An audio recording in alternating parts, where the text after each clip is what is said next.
pourquoi, selon vous, ça reste pertinent d'investir en France aujourd'hui dans l'immobilier? On est pratiquement 50 à 75% plus rentable que la location aux particuliers dans Paris. Et on sait aussi surtout ce qui va fonctionner niveau exploitation, ce qui va plaire aux entreprises, ce qui va pouvoir se louer, se vendre.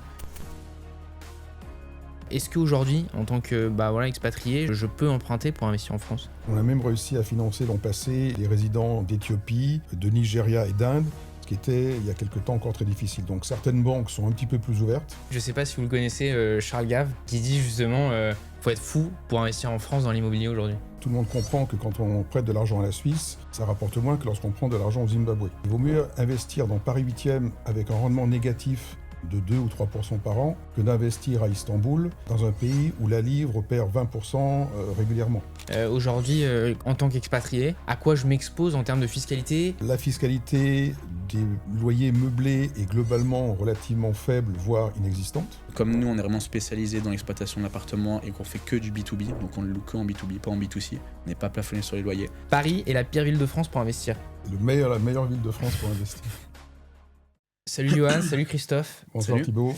Bienvenue dans le podcast C'est pas trop tôt. Aujourd'hui, on va parler d'immobilier et d'investissement pour les expatriés. Je pense que vous êtes un petit peu expert sur le sujet. Donc, on va commencer, si vous voulez, par vous présenter. Donc, Johan, je te laisse te présenter. Est-ce que tu fais un petit peu? Donc moi, c'est Johan Bérou, j'ai 27 ans. Je suis le directeur commercial de MyFlat in Paris, société qui se spécialise dans la location en B2B d'appartements clés en main, corporate housing en anglais. Ok, trop bien. Toi, Christophe? Christophe Tardivas, je suis le fondateur de Top Frogs qui fête cette année ses 20 ans. L'objectif de Top Frogs, c'est d'aider les expatriés français dans leurs investissements immobiliers. Super. Est-ce que tu peux m'expliquer un petit peu comment tu es arrivé chez MyFlat? Ce que vous faites concrètement pour vos clients? Ouais, bien sûr. Moi, j'ai découvert MyFlat à travers Antoine Quentin, qui est le président et fondateur. Donc, c'est une boîte aujourd'hui qui est toujours indépendante. Elle n'est pas backée par des fonds ou par des investisseurs privés. Et j'ai découvert un peu leur activité. On s'est liés d'amitié. Et puis, Marie-Pierre, qui était la directrice des affaires commerciales de l'entreprise, qui est restée pendant 9 ans, est partie à la retraite cette année. Et du coup, Antoine m'a proposé le poste. Voilà, MyFlat, c'est une équipe. Enfin, on est bien rodé. Ça fait 20 ans que la boîte existe. Elle a été fondée à la fin des années 90, début des années 2000. Tout a bien été structuré. Il y a une bonne équipe. On est à peu près 25 collaborateurs au total, en tout. Donc, Et vous accompagnez alors les expatriés qui possèdent des appartements dans la mise en location, c'est ça? Donc à travers Christophe, à travers Top Frog, en fait on accompagne des investisseurs qu'on appelle qui veulent investir dans la pierre à Paris pour des appartements qu'ils ne souhaitent pas forcément y résider dedans sur du court terme. Ils ont plus une optique d'investissement sur du long terme pour transmettre à leurs enfants ou quand ils reviennent d'expatriation à Paris. Donc ils ont un gap de 5, 10, 15, 20 ans, ils vont pas être dans l'appartement. Ils veulent avoir un bon rendement. Comme nous, on est vraiment spécialisé dans l'exploitation de l'appartement et qu'on fait que du B2B, donc on le loue que en B2B, pas en B2C. On n'est pas plafonné sur les loyers. On n'a pas de courte durée parce qu'on est bien encadré. On a un statut juridique qui nous protège avec la loi Elan et le bail mobilité. Donc on fait des durées minimum 30 jours.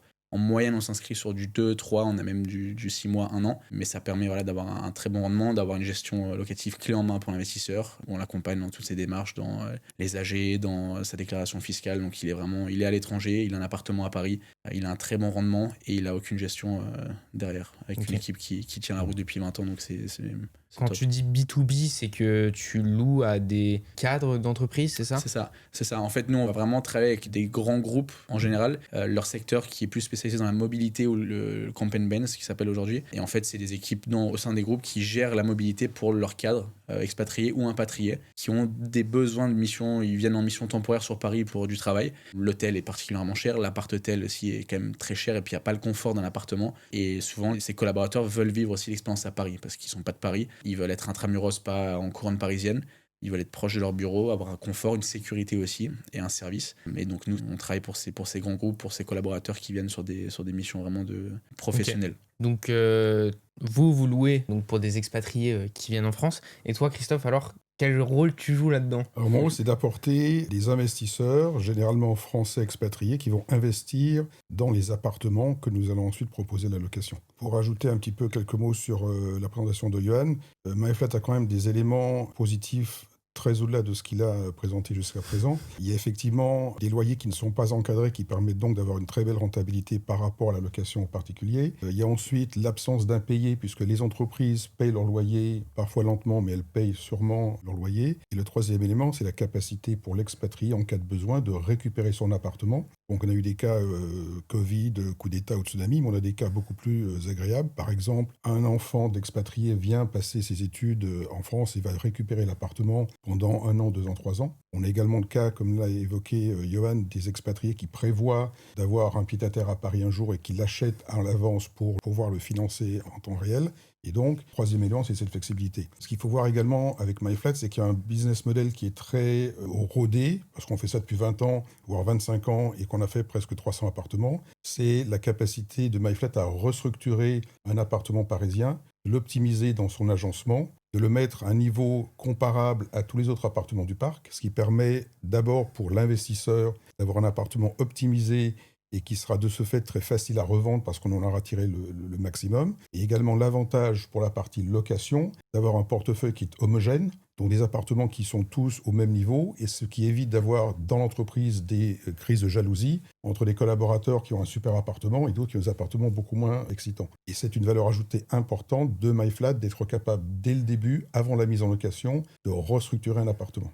Okay. Et non seulement il y a cette restructuration, mais on fait ça, ou MyFlat fait cela avec un budget défini à l'avance et garanti, et un délai de réalisation également garanti. MyFlat est capable de refaire un appartement de A à Z en 3 mois, montre en main. Ce qui permet d'avoir une visibilité évidemment pour le client et de le rassurer parce qu'il sait exactement combien le projet va lui coûter, quand l'appartement sera mis en location et de ne pas être dans une espèce d'incertitude où le prestataire ne sait pas très bien quand l'appartement sera terminé, il ne sait pas ce qu'il va faire dedans.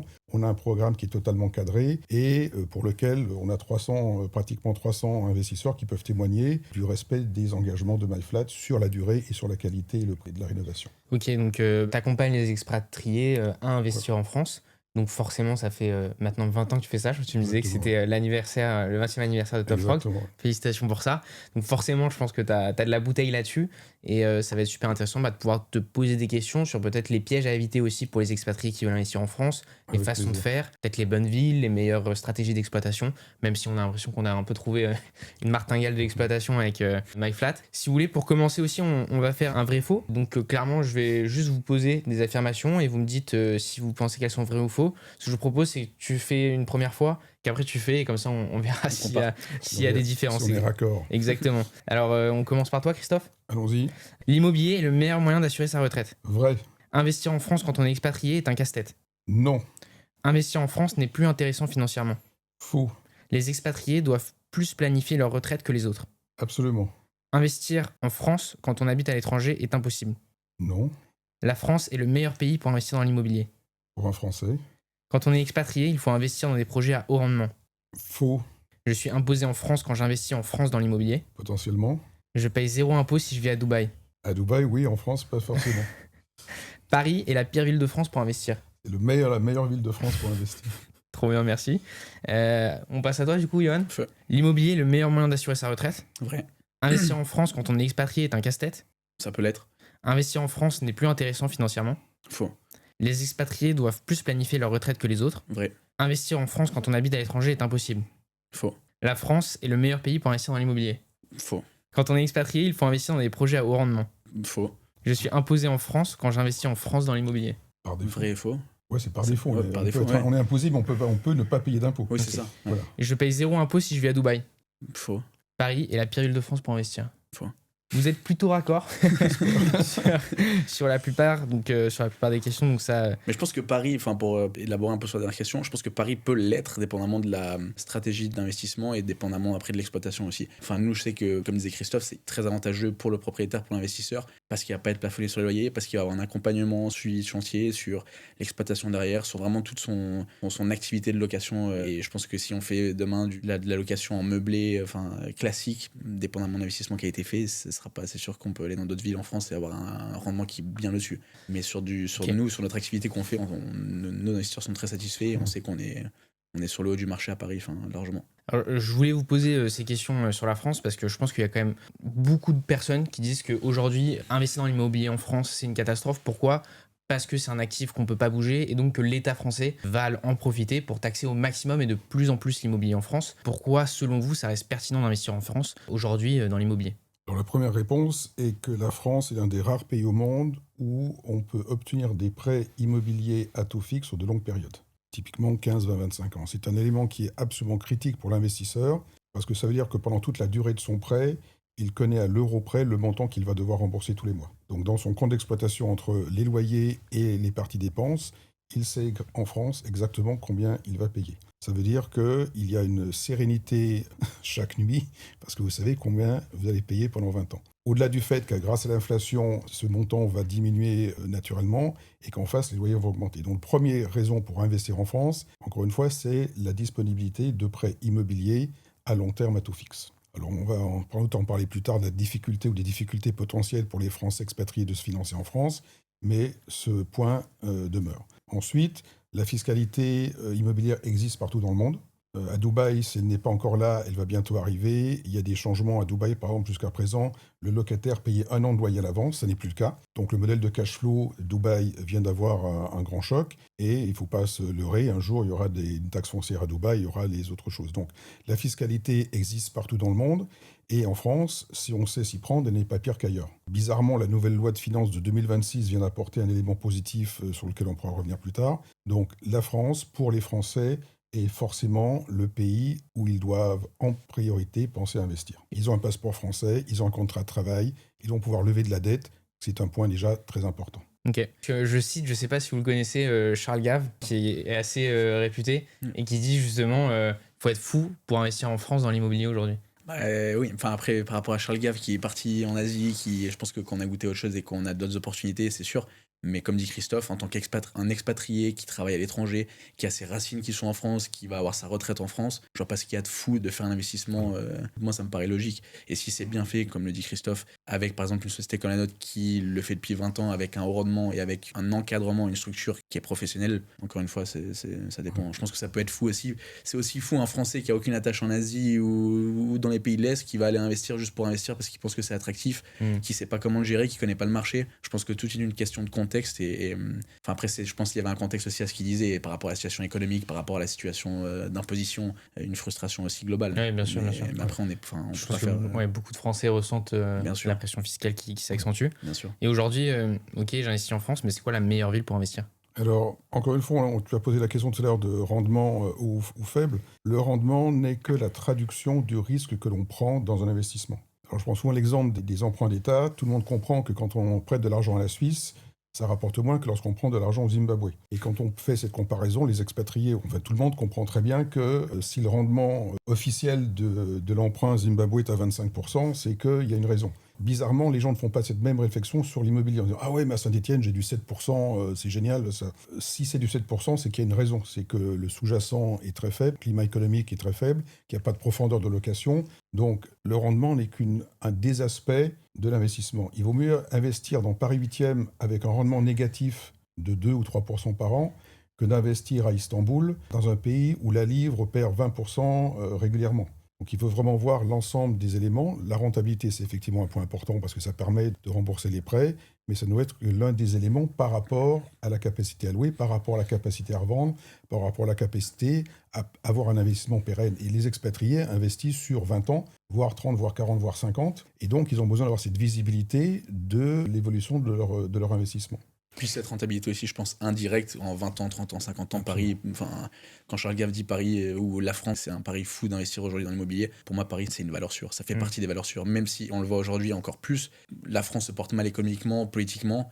Paris, en termes d'immobilier, ce qu'on disait tout à l'heure avant qu'on commence, ça reste stable. Alors que donc, j'imagine pas quand la France va, si elle se relève ou si elle va mieux, je pense qu'il n'y a pas forcément de risque. C'était intéressant, tu parles de ratio risque-rendement, donc forcément, si tu as un risque plus important, tu vas avoir une espérance de rendement qui est plus importante. Donc ça, c'est dans un marché parfait, idéal, qui marche parfaitement. Est-ce que quand même, justement, dans l'immobilier, il y a des façons de faire pour augmenter son rendement sans forcément augmenter son risque ? Tous les appartements ne vont pas forcément avoir ce même ratio risque-rendement. Est-ce qu'il y a des opportunités de marché ? Alors le marché parisien est quand même assez transparent. Les très bonnes affaires, s'il y en avait tous les jours, on les garderait pour nous, pour être direct. Donc Paris, il est difficile de prendre une mauvaise décision. Parce qu'encore une fois, l'immobilier, il n'y a pas de construction, il n'y a pas de quartier catastrophique. On travaille avec MyFlat, évidemment, uniquement sur Paris-Ouest et Paris-Centre, donc 8, 16, 17, le Marais et un petit peu le 7, 15. Notre job, dans la sélection d'un appartement, c'est de nous assurer évidemment que l'appartement est un élément ou est un produit pérenne, dans un quartier solide, dans des immeubles de bonne qualité, pour que justement la valeur du bien demeure dans le temps. Donc pour toi, en fait, acheter un bien à Paris, le marché est tellement, on va dire, bon et efficient que tu peux presque acheter en fermant les yeux ou il y a quand même des choses à faire? Alors, il y a évidemment des degrés de qualité. On est là depuis 20 ans pour nous assurer que tous les appartements qu'on recommande à nos clients sont dans cette catégorie. D'un autre côté, il faut quand même voir, si vous promenez dans Paris, on voit assez peu de panneaux annonçant à louer, à vendre. Personne n'est désespéré sur le marché parisien, tous louent. Et évidemment, quand on est dans des quartiers Paris Centre et Ouest, avec des appartements entièrement rénovés, il est évidemment facile de les vendre ou de les louer pour l'activité locative B2B. On parle justement de ratio risque-rendement. Vis-à-vis de la géographie, il y a aussi vis-à-vis de l'exploitation. Qu'est-ce que je fais quand j'ai un appartement? Est-ce que je fais une coloc, un co-living, une maison pour personnes âgées? Qu'est-ce que je fais? Les colocs ne font que multiplier les risques. Et tous les Français expatriés qui ont des colocs en province peuvent en témoigner de manière assez régulière. Les risques à la gestion. Voilà, C'est vrai. la gestion devient rapidement assez pénible pour ça. Encore une fois, si MyFlat, depuis 25 ans, cible exclusivement le marché du B2B, c'est parce que ce sont des clients de qualité qui payent des montants importants par rapport à un particulier, parce qu'encore une fois, on est en concurrence avec l'hôtel, de plus ou moins. Donc, cette canal d'exploitation est quand même très intéressant en termes de rentabilité, en termes de disponibilité. Beaucoup de Français expatriés se plaignent. Mon locataire était arrivé, on avait fait un bail meublé, mais il a décidé que c'était en fait du vide, donc il requalifie mon bail, donc il veut plus partir, donc j'ai des ennuis. La colocation, j'ai une personne la semaine passée qui a un T3 à Lyon, elle me dit « Oui, il y en a toujours un qui n'est pas là, donc les autres, ils ne veulent pas payer. On est sans arrêt en train de faire rentrer une nouvelle personne. Ils ne s'entendent pas, on peut mettre que des filles ou des garçons. Si on n'a pas l'une des deux solutions, tout va mal. » Donc, plus on est dans l'exotique, plus les problèmes de gestion apparaissent. Et quand on est à l'étranger, ça ne fait que rendre la gestion plus difficile. Je pense que c'est sûr que il y a encore trop d'investisseurs qui regardent la rentabilité papier et pas forcément toutes les galères que ça peut amener. Tout le contexte. Ouais. Mais je pense qu'honnêtement, nous à MyFlat, je pense qu'on a ce sweet spot de, tu parles de risque-rendement. Comme dit Christophe, on travaille qu'avec des grands groupes qui on est sûr d'être payés. Notre activité fait que quand tu regardes en rendement, ce que tu vends aux investisseurs, c'est 5% à peu près. On est entre 4 et 5%, 4 à 5%, double voire triple net, puisqu'on peut revenir sur ce sujet de calcul de rentabilité. C'est ça. On est pratiquement 50 à 75% plus rentable que la location aux particuliers dans Paris. Et quand on regarde les rentabilités papier de villes comme Lille, Roubaix, Tourcoing, Brest, etc., on n'en est pas très loin, surtout quand on prend en compte le risque que les gens prennent. Pour moi, quand tu additionnes tous ces éléments, un rendement à 5%, une sécurité de paiement, une exploitation qui est organisée, rodée, où le propriétaire d'investisseur, il n'a rien à faire. C'est difficile. Dans une ville comme Paris qui est safe, qui va prendre de la valeur et qui est en flux tendu constamment, honnêtement, c'est... Je vois pas alors, si on peut reprendre l'étendue du service MyFlat, au-delà de la recharge de l'appartement, de la rénovation, c'est tout ce qui est la partie location, donc recharge de locataires, les entrées-sorties. Il s'occupe du linge et d'un ménage hebdomadaire. Il s'occupe de la maintenance de manière transparente pour le client. Donc on ne vous appelle pas parce qu'il y a une fuite dans la salle de bain. Il s'occupe de la gestion du syndic et la déclaration d'impôt. Donc c'est vraiment un service complet dans lequel le propriétaire n'a absolument rien à faire. Puis je pense que ce qui est important aussi d'expliquer, c'est ce qui fait vraiment notre force, nous, par rapport à nos partenaires et à nos clients en B2B, c'est que depuis 2020, on a tout internalisé. Ça a été la stratégie d'Antoine Quentin, le fondateur. On a internalisé dans nos propres équipes, notre staff de ménage, notre buanderie, où on lave les draps, les serviettes, parce que c'est notre qualité de service, en fait, c'est ça qui fait notre réputation pour les clients, pour notre investisseur aussi. Et on a notre propre service de maintenance, donc avec notre directeur technique et nos équipiers qui parcourent nos appartements, qui les connaissent. On n'a pas besoin de passer par le propriétaire ou le syndic dès qu'il y a un problème. Ça, c'est énorme. C'est vraiment une décharge mentale et puis une décharge de temps pour le propriétaire. Donc tout est internalisé chez MyFlat. On n'outsource pas, on ne délègue pas. Et ça, c'est un gros avantage. Ouais, pour maîtriser la qualité. Ouais. Complètement. Ouais. Est-ce que un de vous peut me donner un exemple de projet MyFlat in Paris de A à Z et comment ça s'est fait, donner un peu des chiffres aussi sur ce projet-là? On va prendre un exemple d'un appartement qu'on appelle un appartement senior, qui est pour nous la 3e catégorie. Donc on a le 20, le 30 et le 40 mètres carrés. L'appartement de 40 mètres carrés, rue Logier, c'est un immeuble moderne. On l'a saisi juste avant les vacances d'été. Notre client expatrié a été financé rapidement sur septembre-octobre. L'acte authentique a eu lieu, je pense, début novembre, et les travaux sont terminés il y a quelques semaines, et l'appartement est maintenant en gestion locative. Donc là, encore une fois, on identifie un appartement, on le propose à un expatrié avec des chiffres, encore une fois, fermés définitifs, autant en termes de montant de travaux, de mobilier, qu'en termes de loyer, qui sera pratiqué réellement après la mise en location. MyFlat in Paris, avec Antoine Quentin, a échangé régulièrement avec le propriétaire sur le projet de rénovation, les plans potentiels et les choix à prendre. L'équipe qui travaille avec MyFlat sur les travaux depuis pratiquement 15 ans a déroulé les travaux sur 3 mois. L'appartement maintenant terminé. Je crois qu'il y a eu cette semaine des petits déjeuners et des rendez-vous avec les entreprises pour leur présenter ce nouveau produit. Et fin mars, le propriétaire va toucher son premier loyer. Trop bien. Voilà. Et vous organisez même des petits déjeuners avec les entreprises Ouais, bien sûr. qui viennent voir l'appartement Bien sûr. pour placer après leurs employés. Complètement. C'est Ok. important pour elles de voir le produit vraiment physique, de voir vraiment comment leurs collaborateurs vont être en immersion dans Paris, de Ok. voir les qualités de matériaux, de voir l'évolution aussi de l'activité de MyFlat. Ouais, non, c'est... Et pourquoi vous avez choisi cet appartement en particulier? Comment Parce vous l'avez trouvé? Comment vous l'avez choisi? Alors, au bout de 25 ans, on a quand même le réseau auprès des agences qui nous apportent des appartements à rénover, puisqu'ils savent qu'on est l'une des rares personnes à le faire. Ils savent qu'en une visite, on prend une décision. On n'est pas monsieur, madame, le copain, la belle-mère, qui est le frère du cousin qui fait un petit peu de rénovation. Donc, en une visite, on est capable de sélectionner l'appartement ou pas. Ils savent qu'en quelques jours, on est capable de trouver un investisseur qui est solvable, ce qui est le point important pour une agence. Ils savent que ce client ne va pas être sans arrêt sur leur dos parce que c'est nous qui gérons la relation avec le notaire et avec l'agence. On a vraiment de cette manière-là. Alors encore une fois, en termes de quartier, le 17e, Terne est un quartier dans lequel on va avoir à peu près une centaine d'appartements, je pense. Donc dans la rue Poncelet, rue Bayen, rue Logier, on a 5 ou 6 dans le coin. Donc on connaît très très bien évidemment l'intérêt de ce quartier pour les expatriés, pour nos clients locataires. Et donc, on est capable très rapidement, encore une fois, ça fait 20 ans que je parcours le 17e à la recherche d'appartements, donc on connaît quand même très bien voir les immeubles. Il y a des immeubles qu'on évite, et les immeubles, on a 3-4 appartements, donc on sait qu'il y a effectivement une confiance avec le syndic, que c'est un immeuble qui est bien entretenu. Donc voilà comment on fonctionne pour sélectionner l'appartement. Et encore une fois, alors, je continue un petit peu, mais dans le 17e, en 20 ans, Antoine a accepté d'aller de l'avenue de Villiers jusqu'à la tranchée de Saint-Lazare, mais en 20 ans, il n'a jamais accepté de traverser la tranchée de Saint-Lazare, considérant que Batignolles, c'est très bien, mais que pour les entreprises, c'est un petit peu déjà un endroit beaucoup trop loin. Donc on maîtrise vraiment notre zone de chalandise et notre zone d'investissement. Et on sait aussi surtout ce qui va fonctionner niveau exploitation, ce qui va plaire aux entreprises, ce qui va pouvoir se louer, se vendre. Donc ça c'est important aussi. Par exemple, des rez-de-chaussée, on évite parce qu'on sait que les collaborateurs,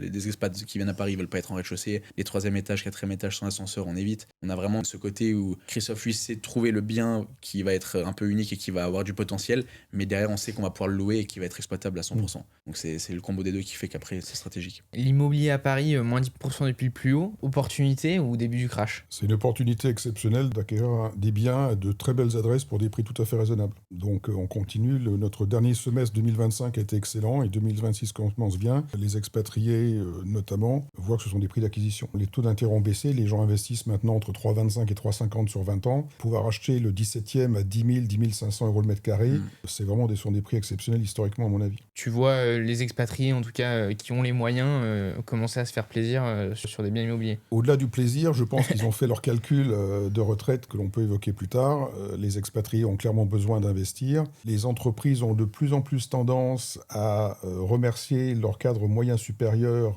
tôt. Une fois qu'un Français expatrié ou pas n'a plus de poste, il est impossible d'investir. Donc, ils se rendent compte qu'il est de plus en plus urgent d'investir. Alors, on est passé par la période Covid, on a eu la période, et encore aujourd'hui, Ukraine. On a eu une certaine instabilité politique officielle qui ne surprend pas beaucoup de gens. Donc certaines personnes ont pris un petit peu de retard et maintenant ils reviennent parce qu'ils ont besoin d'investir. Très clair. On va ouvrir un gros dossier qui est le dossier financement, surtout pour un expatrié. Est-ce qu'aujourd'hui, en tant que expatrié, je peux emprunter pour investir en France? On peut investir. En 20 ans, on n'a jamais perdu de dossier à cause de ça. Il faut comprendre que les banquiers français sont particulièrement feignants dans leur activité, que étudier un dossier qui n'est pas en français et où il n'y a pas un 06 leur pose un énorme problème émotionnel. Néanmoins, on a été capable depuis 20 ans à financer nos expatriés parce qu'à un moment donné, il y a quand même en France une agence où quelqu'un a besoin de faire un prêt, donc il va s'obliger à travailler un petit peu. Donc on arrive, encore une fois, hors blague, on arrive toujours à financer nos clients expatriés. Comme je te disais tout à l'heure avant la discussion, on a même réussi à financer l'an passé les résidents d'Éthiopie, de Nigeria et d'Inde, ce qui était, il y a quelque temps, encore très difficile. Donc certaines banques sont un petit peu plus ouvertes. Les expatriés ont les moyens de faire pression sur les banques pour leur montrer la qualité de leur dossier, leur capacité à moyen terme pour elles. Et donc, les expatriés arrivent toujours aujourd'hui à se financer pour de l'immobilier en France à des taux tout à fait concrets, 3,25, 3,50 aujourd'hui sur le 20 ans fixe. Ok. Est-ce qu'aujourd'hui, il y a des techniques si je veux optimiser mon financement en tant qu'expatrié? Alors, l'optimisation, c'est surtout la quantité de financement. Certaines banques financent 60, 70%, 80, 85%. Et parfois demandent des nantissements financiers en face. Donc l'expatrié a besoin d'optimiser entre le taux la quantité de financement et le nantissement que la banque peut lui demander. Donc le conseil, généralement, c'est de minimiser le nantissement parce que ça permet d'optimiser, de réduire l'investissement, l'apport personnel. Et encore une fois, on arrive à trouver des financements concurrentiels pour les expatriés. Il y a beaucoup d'entreprises qui maintenant ont des plans de stock options dans certaines banques qui sont plus réceptives au financement de ces clients parce qu'ils savent qu'ils ont des dizaines, voire des centaines de milliers d'euros de stock options qui vont être exercés un jour. Et c'est pour eux un effet, une manière de mettre un petit peu la pression sur une banque en disant, écoutez, voilà, on a certaines sommes qui vont être exercées dans quelques années. Et donc, c'est une manière pour certains de mettre un petit peu la pression sur les banques. Financement à 100%, 110% en tant qu'expatrié, possible ou pas? Rarement. Ok. Rarement. Mais t'as déjà vu? On a déjà vu ça, parfois notamment à travers le Luxembourg, pour des clients un petit peu haut de gamme et pour des personnes qui ont de bonnes relations. D'accord. Quand je vois un investisseur relativement jeune, le conseil c'est d'aller voir la banque de papa-maman, voir la banque du frère, où il est susceptible d'être plutôt mieux reçu et sur lequel il a un peu un effet de levier sur la banque. S'ils n'ont pas de relation bancaire en France, on va voir un ou deux courtiers dont le job est à un moment donné de voir l'agence quelque part en France qui a besoin de faire un prêt supplémentaire et donc va être plus réceptif à son dossier. C'est quoi un peu les pires pays de résidence si tu veux emprunter en tant qu'expatrié? Ce sont les pays d'abord où la devise n'est pas convertible. La banque considère que si par hasard il manquait un loyer, le client aurait du mal à envoyer de l'argent. Donc on connaît Turquie, Maroc, Tunisie, Algérie, Chine, Vietnam. Au-delà de ça, c'est souvent plutôt le type de contrat qu'a la personne. Se financer en tant que consultant ou entrepreneur, c'est quand même très difficile, à moins d'avoir une très belle surface financière. Auquel cas, de toute façon, le client pourrait acheter cash sans aucun problème. Donc les pays, effectivement, il y a les États-Unis à cause de FATCA et du reste, et tous les pays, on va dire, où les banques considèrent que les chiffres ne sont pas forcément fiables. Même si dans nos clients, qui sont généralement des clients de grands groupes internationaux, Total ou Accenture a assez peu tendance à magouiller leur fiche de salaire pour leurs employés. Et acheter cash ou emprunter? Toujours emprunter au maximum, autant qu'on peut, aussi longtemps qu'on peut. Absolument. Voilà, clair. Faire travailler l'argent des autres. Simple. Alors, on va ouvrir un autre dossier important, hein, ça va être la fiscalité. Aujourd'hui, quand on investit, surtout en France, en tant qu'expatrié, à quoi je m'expose en termes de fiscalité? Voilà, globalement, dans les grandes lignes, qu'est-ce que je vais devoir payer? Alors, encore une fois, la France a une subtilité qui est la différenciation entre les revenus fonciers de logements vides et les revenus de location meublée, qu'on appelle des BIC, que certains appellent du LMP ou du LMNP. La fiscalité des loyers meublés est globalement relativement faible, voire inexistante. On pourrait aller dans plus de détails, mais globalement, on est entre 0 et pas grand-chose. 0 et 10, 0 et 15, voire un petit peu moins. Donc encore une fois, ce n'est pas une chose particulièrement dramatique. J'ai des appartements depuis 20 ans dans des SCI LIS, je ne paie toujours pas d'impôts parce qu'on a toujours des déficits fiscaux. Pour les personnes qui achètent à titre personnel, donc en nom propre, et qui ont des revenus locatifs assez importants, la loi de finances 2026 a introduit une avancée, ce qui était assez rare. Et le fait est que jusqu'à présent, quand quelqu'un touchait en France plus de 23 000 euros de revenus locatifs, il était considéré comme LMP, donc loueur en meublé professionnel, et devait contribuer aux charges sociales. La loi 2026 a décidé que le seuil pour le basculement vers le mode LMP était une fonction des revenus mondiaux, et pas simplement français. Donc tant qu'un Français touche en France des revenus locatifs qui sont inférieurs à la moitié de ses revenus globaux, il n'a pas besoin de basculer en LMP, donc il évite de payer les charges sociales, CSG, CRDS. Donc c'est plutôt une avancée fiscale pour les expatriés à partir de 2026.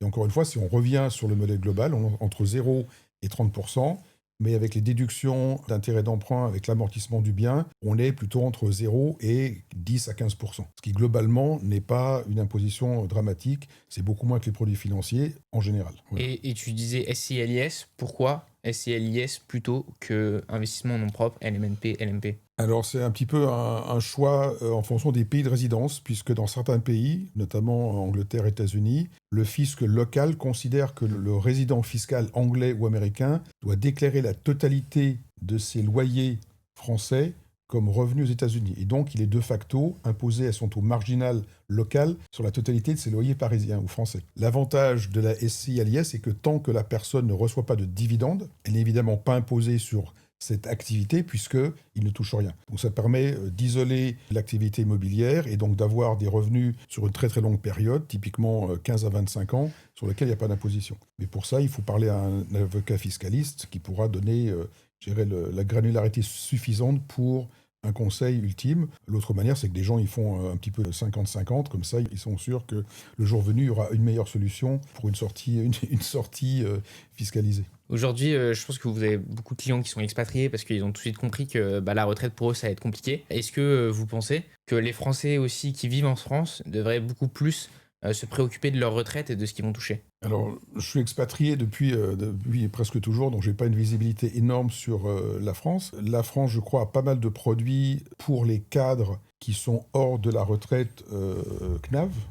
Habituel. Le challenge pour les résidents, c'est la durée de capitalisation. C'est que maintenant, les jeunes diplômés commencent à travailler à 25-26 ans. Il faudrait faire 42, 43, 44 ans. Ça fait quand même très long. Et comme les carrières sont de plus en plus hachées, comme on dit poliment, il manque souvent 5, 10, 15 ans. Et c'est ces années qui contribueraient le plus à la retraite globale. Donc, quelle que soit votre situation, résident ou non résident, la programmation ou la planification de la retraite est un point effectivement très important. Oui, toi, tu as tout de suite compris ça. Et donc, qu'est-ce que tu as mis en place concrètement pour préparer ta retraite? J'ai acheté mon premier appartement à Londres en 1991, donc j'avais 30 ans.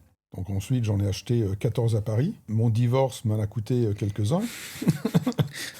Donc il m'en reste 8 aujourd'hui. Et j'ai effectivement misé entièrement sur l'immobilier parce que ça permettait de faire un effet de levier. Dans les années où j'ai fini d'investir entre 2002 et 2006, on était capable d'investir avec 100% ou voire 110% de financement. Et donc j'ai profité de ce moment-là pour lever un maximum de dettes. À des prix au mètre carré qui devaient être...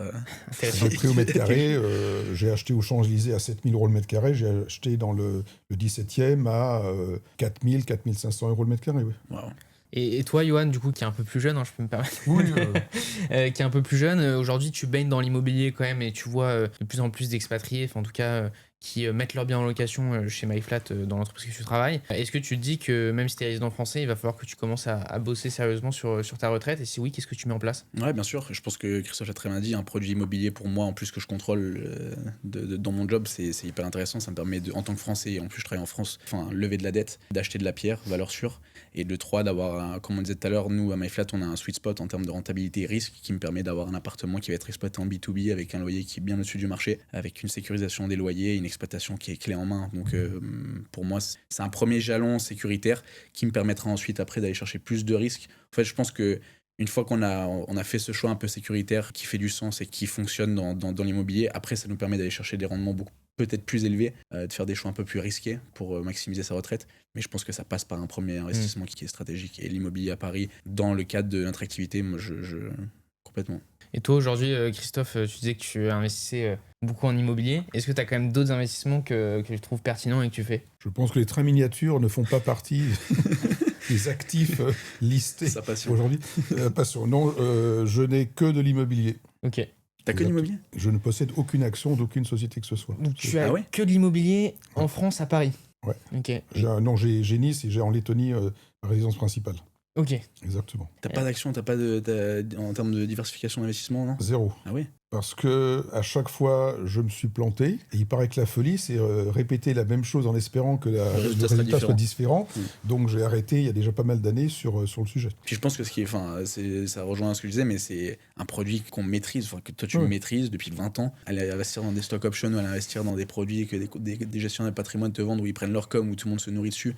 C'est à moins. Alors ça ne veut pas dire que je pense que les financiers sont des produits, c'est l'erreur. Mais je pense pas avoir les compétences pour investir là-dessus. Si je suis incapable de choisir des actions, je suis incapable de choisir des ETF, je suis incapable de choisir un gestionnaire, et donc il vaut mieux à la limite que j'aille jouer au loto, c'est à peu près le même pourcentage de chance qu'autre chose. Si je serais Charles Gave, j'investirais dans les actions probablement.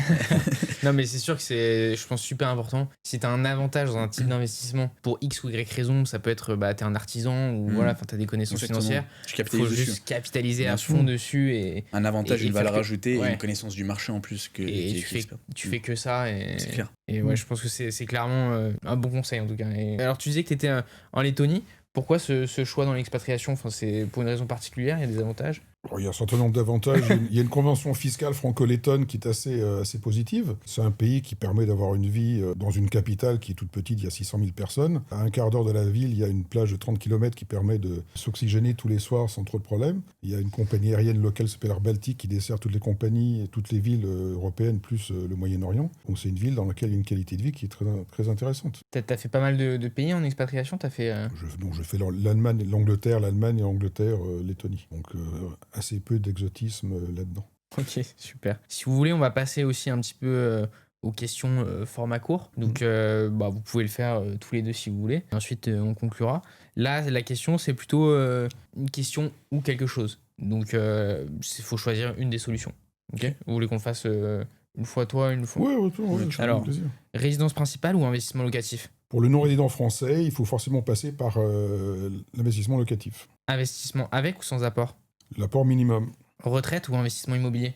Les deux se rejoignent Retraite par répartition ou par capitalisation? par capitalisation. Investissement en France ou à l'étranger? On commence par la France et ensuite on voit si on peut lever de la dette ailleurs. Est-ce que c'est possible de lever de la dette ailleurs Alors il y a des pays comme l'Allemagne où on arrive à tirer à peu près 50%. Il y a Dubaï où on peut tirer 30 à 40% sur 5 ans en taux variable. C'est-à-dire 30 ou 40% de... Du prix d'achat, Ah, ok. C'est financé. Ouais, donc l'apport est colossal quand même, exactement. en tant qu'expatrié. Absolument. Tu Puis veux... tes conditions. Bon, je pense qu'il est beaucoup. Enfin, Ok. je pense qu'il a bien répondu. Alors, je vais te donner des villes pour s'expatrier. Et tu me dis ce que t'en penses. Pour s'expatrier, pour y vivre, pas pour y investir. Pour y ou- vivre. Pour y Pour y vivre. vivre, ah oui. Pour y vivre et tu dis ton avis sur... Tu donnes ta note sur 10, ok? Donc, s'expatrier à Dubaï, 5 sur 10. New York, Il peut donner un contexte, c'était 5 sur 10. Pourquoi 5 sur 10? New York, 8 sur 10. Bali, 2 sur 10. Singapour, 9 sur 10. Marrakech, 4 sur 10. Doha, 8 sur 10. Montréal, Je connais pas, mais je dirais 7 sur 10, Montréal. Buenos Aires, 2 sur 10. Pékin.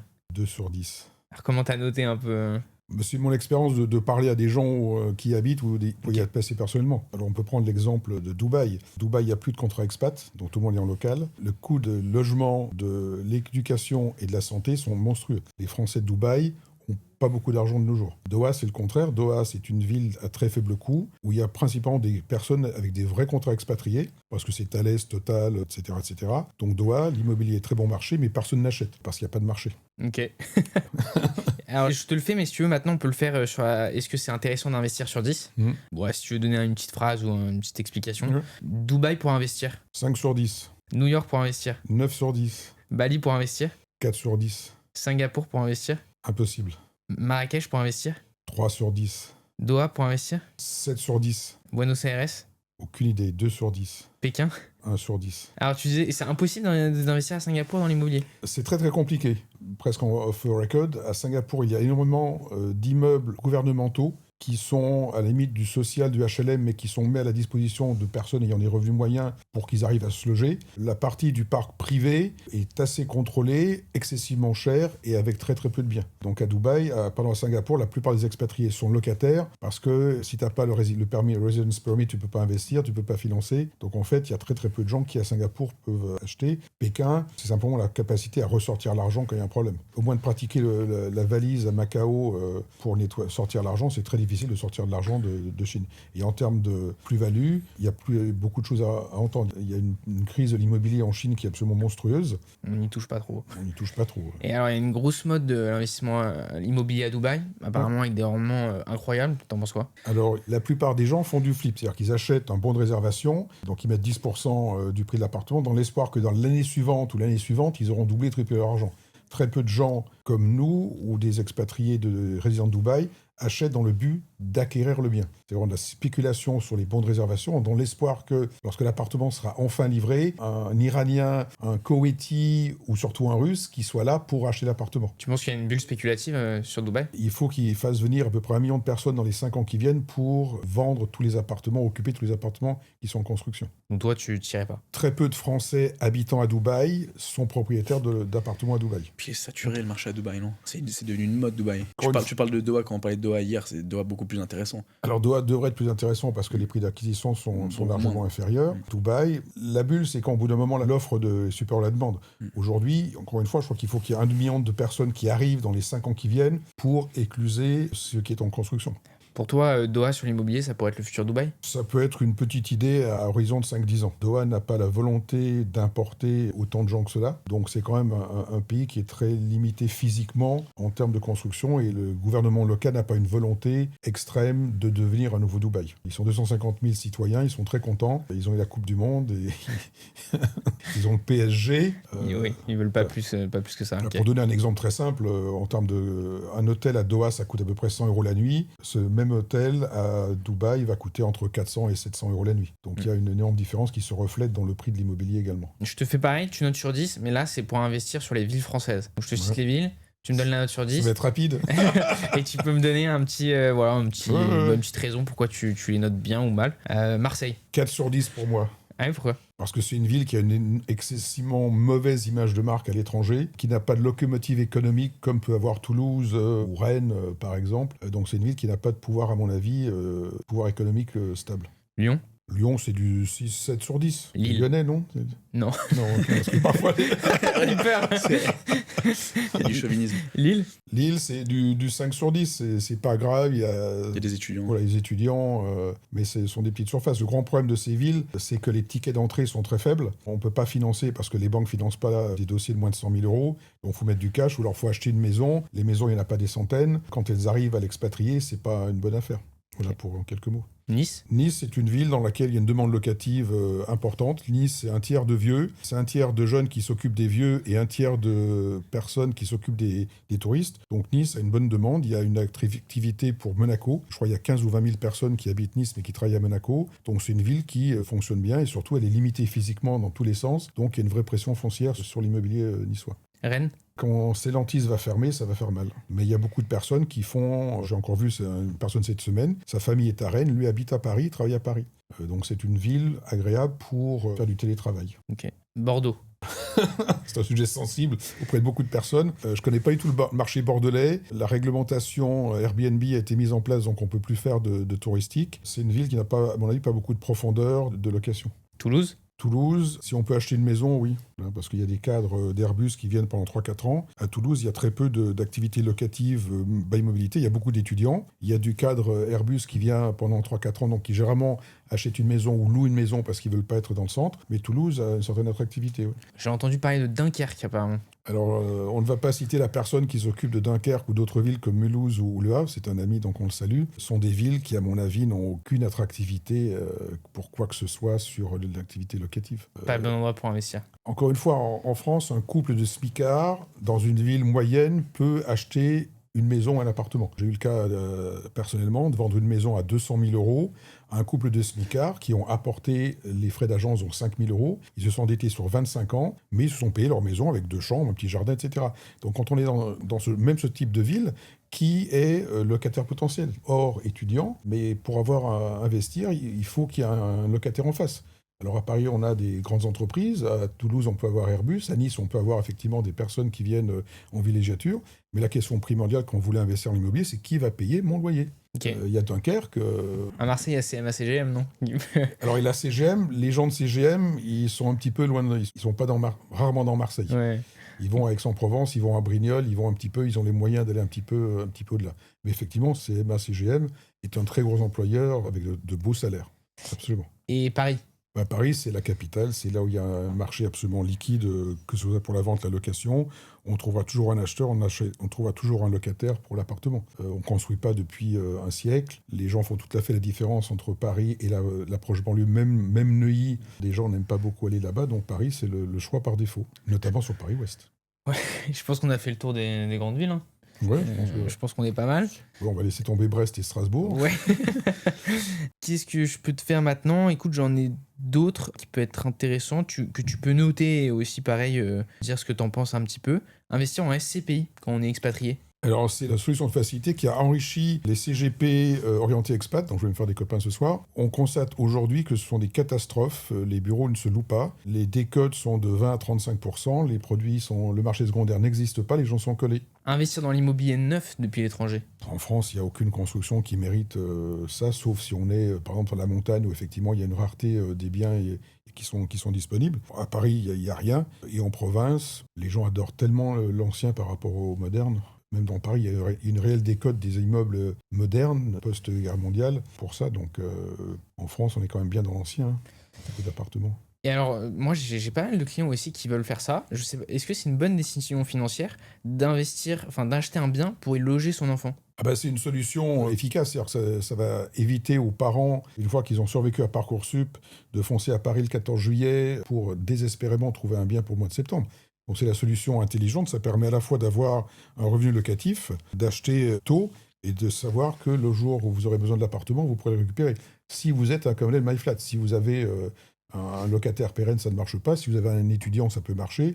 Mais c'est une très bonne solution. C'est une motivation supplémentaire pour investir dans l'immobilier à Paris, absolument. Ok, super. Voilà. Écoutez, merci beaucoup à tous les deux d'être venus sur le Merci, podcast C'est Thibaut. pas trop tôt. Merci à toi, Thibaut. Et puis peut-être qu'on se reverra une prochaine fois. Je pense que c'était très intéressant. Avec Est-ce plaisir. que vous avez un mot de la fin peut-être à dire?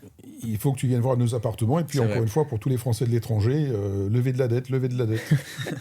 Et bien sûr, alors dans la description, s'il y a des personnes qui veulent passer avec MyFlat pour investir en tant qu'expatrié ou mettre leur bien en location d'ailleurs, ça marche aussi. Carrément. Il y aura un lien dans la description pour Ouais. cliquer, rencontrer Christophe Top. et Johan. Top. Merci à Top. tous les deux. Merci Merci à beaucoup. toi. Merci.